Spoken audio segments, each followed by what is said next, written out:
جناب نبی کریم صلی اللہ علیہ وسلم فرماتے ہیں، بخاری شریف کی روایت ہے، حضرت ابو ذر راوی ہیں، اللہ تعالیٰ فرماتے ہیں کہ ثلاثۃ انا خصمہم یوم القیامہ، کہ تین بندے ایسے ہیں قیامت کے دن میں خود ان کے خلاف دعویٰ کروں گا، اللہ تعالیٰ خود مقدمہ ان کے خلاف پیش کریں گے۔ وہ تین آدمی کون سے ہیں؟ پہلا بندہ رجل آتا بی ثم غدر، ایک وہ بندہ جو میرے نام پر کسی کے ساتھ عہد کرے اور پھر اس عہد کو پورا نہ کرے، وعدہ خلافی کرے۔ دوسرا بندہ جس کا حدیث میں ذکر ہے، فرمایا رجل باع حرا فاکل ثمنہ، جو کسی آزاد آدمی کو بیچ دے اور اس کی قیمت کھا جائے، بیچ کر پیسے کھا لے، آزاد آدمی کی بیع جائز نہیں ہے۔ تیسرا بندہ وہ ہے جو کسی کو مزدوری پر لگائے، کام پر لگائے، فاستوفی منہ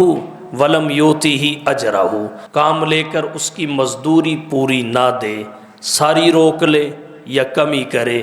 یہ تین بندے وہ ہیں، اللہ تعالیٰ فرماتے ہیں میں خود ان سے مخاصمت کروں گا قیامت کے دن۔ تو جس سے اللہ تعالیٰ مخاصمت کرے اس کے بچنے کا کون سا راستہ ہے؟ اس کا تو نہ کوئی ولی ہوگا، نہ نصیر ہوگا، نہ حمایتی ہوگا، نہ مددگار ہوگا۔ پتہ چلا مزدور کا حق کھانا، حق دبانا، اس میں کمی کرنا، یہ بہت بڑی تباہی کو لے کر آتا ہے۔ ٹال مٹول کرنا حدیث میں ظلم قرار دیا گیا ہے، مطل الغنی ظلم۔ تو مزدور کا پہلا حق یہ ہے کہ جو مزدوری اس کے ساتھ طے کر لی جائے وہ بر وقت ادا کی جائے، اس کی ادائیگی میں تاخیر نہ کی جائے، کمی کے بہانے تلاش نہ کیے جائیں۔ یہ قیامت کے دن انسان کی ذلت و رسوائی کا باعث بنے گا۔ اس کے ساتھ ایک بات جو مزدور اور ملازم کے حقوق میں ذکر کی گئی ہے وہ یہ ہے کہ جو تمہارے خدمتگار ہیں، جو تمہارے ملازم ہیں، فقط طے شدہ تنخواہ دے کر ہی فارغ نہ ہو جایا کرو، بلکہ ان کی دیگر ضروریات پہ نظر رکھا کرو کہ اس تنخواہ میں ان کی ضروریات پوری بھی ہوتی ہیں یا نہیں ہوتی، یا ضرورتیں تو چلو پوری ہو جاتی ہیں، اگر کوئی مصیبت اور آفت آ جائے تو اس تنخواہ سے اس نے بچا کر اس قدر رقم جمع کی ہوگی کہ یہ اس آفت سے نکل سکے۔ جیسے مثال کے طور پر وفات ہو گئی، کوئی عزیز اور رشتہ دار فوت ہو گیا، کسی کی شادی آ گئی، کوئی بڑی بیماری لاحق ہو گئی جس کا علاج بہت سارے پیسوں سے ہوتا ہے، تو اب دیکھنا چاہیے مالک کو کیا اس تنخواہ سے یہ اپنا گزر بسر ہی کر سکتا ہے یا اس نے اس قدر بچا لیا ہوگا کہ اس مصیبت سے پیسے لگا کر نکل سکے۔ تو یہ بھی ایک حق ہے، اور جس کے پاس کوئی ملازم ہو اس کی ذمہ داری ہے کہ تنخواہ سے آگے بڑھ کر اس کی ضرورت کا لحاظ رکھے، خیال رکھے۔ جو مستقل ملازم ہوتے ہیں، مستقل خادم ہوتے ہیں، ان کے حوالہ سے ساری صورتحال کو پیش نظر رکھنا یہ ذمہ داری اور ان کا حق ہے۔ دوسرا حق مزدور اور ملازم کا کیا ہے؟ دوسرا حق یہ ہے کہ ان کی برداشت سے زیادہ کام نہ لیا جائے، ان کی برداشت سے بڑھ کر بوجھ نہ ڈالا جائے۔ پروردگار عالم رب العالمین ہے، خالق و مالک ہے، معبود و مسجود ہے، رزاق و رب ہیں، مدبر و الہ ہیں، انسان کو پیدا کر کے پروان چڑھانے والے ہیں۔ وہ بھی انسان کی برداشت اور ہمت سے زیادہ تکلیف نہیں دیتے، انسان کی وسعت سے بڑھ کر تکلیف نہیں دیتے۔ فرمایا لا یکلف اللہ نفسا الا وسعها، اللہ تعالیٰ کسی کی وسعت سے بڑھ کے کسی کو تکلیف نہیں دیتے، دین کے معاملہ میں بھی، دنیا کے معاملہ میں بھی۔ فرمایا ما جعل علیکم فی الدین من حرج، اللہ نے دین کے معاملہ میں بھی تم پہ تنگی نہیں رکھی۔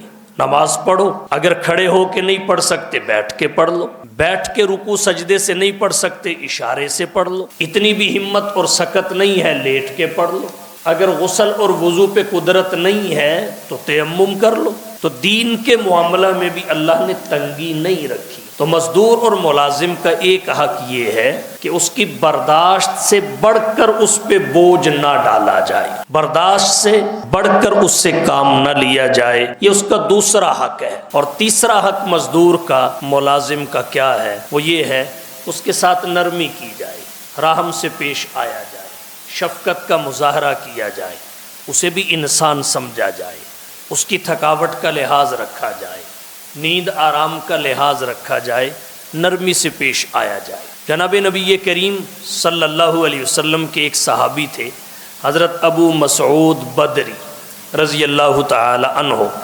وہ کہتے ہیں کنت اضرب غلاما، میں ایک مرتبہ اپنے غلام کو مار رہا تھا، اللہ کے رسول نے دیکھ لیا، حضور صلی اللہ علیہ وسلم نے آواز دی، فرماتے ہیں فسمعت صوتا من خلفی، میں نے اپنے پیچھے سے آواز سنی، مجھے آواز آئی اعلم ابا مسعود، اے ابو مسعود اس بات کو جان لے، سمجھ لے، اللہ اقدر علیک منک علی، کہ تجھے اس پر اتنی قدرت نہیں ہے جتنی اللہ کو تجھ پر قدرت، اللہ اقدر علیک منک علی، تجھے اس پر اتنی قدرت نہیں ہے جتنی اللہ کو تجھ پر قدرت ہے، تو اس کو مار رہا ہے، غلام کو مار رہا ہے۔ حضرت ابو مسعود کہتے ہیں فالتفت، میں نے پیچھے مڑ کے دیکھا، فاذا ہوا رسول اللہ صلی اللہ علیہ وسلم، وہ تو اللہ کے رسول تھے۔ ابو مسعود کہتے ہیں میں نے فوراً جو جملہ کہا وہ یہ، یا رسول اللہ ہوا حر لوجہ اللہ، اے اللہ کے رسول میں نے اسے اللہ کی رضا کے لیے آزاد کیا،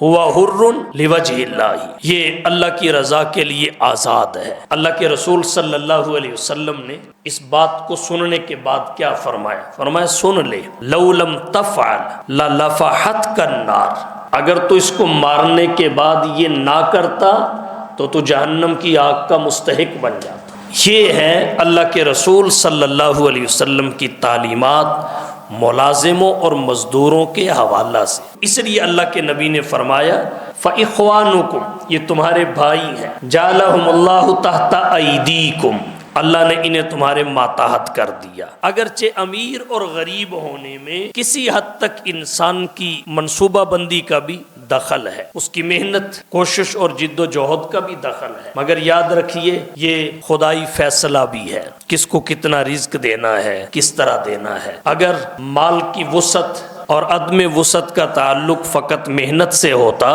تو پھر سب سے زیادہ محنت مزدور کرتا ہے، سب سے امیر مزدور ہوتا۔ اور پھر حضور نے فرمایا فمن کان اخوہ تحت یدیہ، جس کا بھائی اس کے ماتحت ہو اس کے ساتھ نرمی سے پیش آئے، شفقت اور محبت کا مظاہرہ کرے۔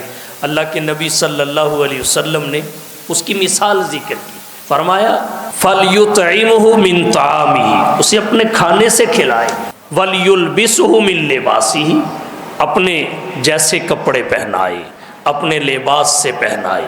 اللہ کے نبی صلی اللہ علیہ وسلم نے یہ اس کے حقوق ذکر کیے ہیں، اس کے ساتھ نرمی، محبت اور شفقت سے پیش آنے کا حکم دیا ہے۔ بخاری شریف کی روایت ہے من لا یرحم، جو رحم نہیں کرتا لا یرحم، اس پہ بھی رحم نہیں کیا جاتا۔ اور ترمذی شریف میں حدیث آتی ہے رسول اللہ صلی اللہ علیہ وسلم نے فرمایا ارحموا من فی الارض، تم ان پر رحم کرو جو زمین پہ رہتے ہیں، زمین والوں پر تم رحم کرو، یرحمکم من فی السماء، تم پر وہ رحم کرے گا جو آسمان پہ، یعنی تم اللہ کی مخلوق پر، اللہ کے بندوں پر رحم کرو، اللہ تعالیٰ تم پہ رحم کریں گے۔ تو یہ ان کا حق ہے۔ اور ایک چوتھا حق ان کا کیا ہے کہ انہیں عزت دو، ان کا اکرام کرو، ملازموں اور مزدوروں کو ذلیل و رسوا نہ کرو۔ اللہ کے نبی صلی اللہ علیہ وسلم کی تعلیمات اس حوالہ سے بھی بالکل واضح ہیں۔ حضور کے ایک صحابی تھے حضرت ابو ذر غفاری رضی اللہ تعالی عنہ۔ حضرت معرور بن سوید کہتے ہیں میں ایک دفعہ ربضہ کے مقام پر حضرت ابو ذر غفاری رضی اللہ تعالی عنہ سے ملنے گیا، میں نے دیکھا کہ ایک کپڑا انہوں نے پہنا ہوا ہے، ایک ان کے غلام نے پہنا ہوا ہے، جیسا کپڑا انہوں نے پہنا ہے ویسا ہی ان کے غلام نے پہنا ہے۔ تو میں نے ان سے کہا اگر ان دونوں کپڑوں کو ملا کر ایک سوٹ تیار کیا جائے، ایک مکمل لباس بنایا جائے تو اچھا خاصا تیار ہو سکتا ہے، آپ نے ایک خود پہنا ہے ایک غلام کو پہنا رکھا ہے، اس کی کیا وجہ ہے؟ تو حضرت ابو ذر غفاری رضی اللہ تعالی عنہ جن کا نام جندب بن جنادہ ہے، فرمانے لگے بات دراصل یہ ہے، یہ میرا غلام اس کی ماں عربی نہیں ہے، غیر عرب ہے، اجمیہ ہے۔ تو میں نے ایک دفعہ اس کو ماں کا تانا دیا، اس کی ماں کا ذکر کر کے اسے آر دلائی۔ یہ اللہ کے نبی صلی اللہ علیہ وسلم کے پاس میری شکایت لے کے چلا گیا۔ تو جب یہ میری شکایت لے کے گیا، حضور صلی اللہ علیہ وسلم نے تنبیہ فرمائی، مجھے ڈانٹا، اور آپ نے جو بات کہی وہ یہ ہے، آپ نے فرمایا یا ابا ذر انک امرؤ فیک جاہلیۃ، اے ابو ذر تو ایسا آدمی ہے کہ تیرے اندر اب تک جاہلیت کے اثرات باقی ہیں۔ تو حضرت ابو ذر غفاری رضی اللہ تعالی عنہ فرماتے ہیں اس کے بعد میں نے توبہ کی، اب میں مساوات سے کام لیتا ہوں، جیسا میں خود پہن رہا ہوں ویسا ہی میں اپنے ملازم اور غلام کو پہنا رہا ہوں۔ اللہ کے نبی نے تنبیہ فرمائی۔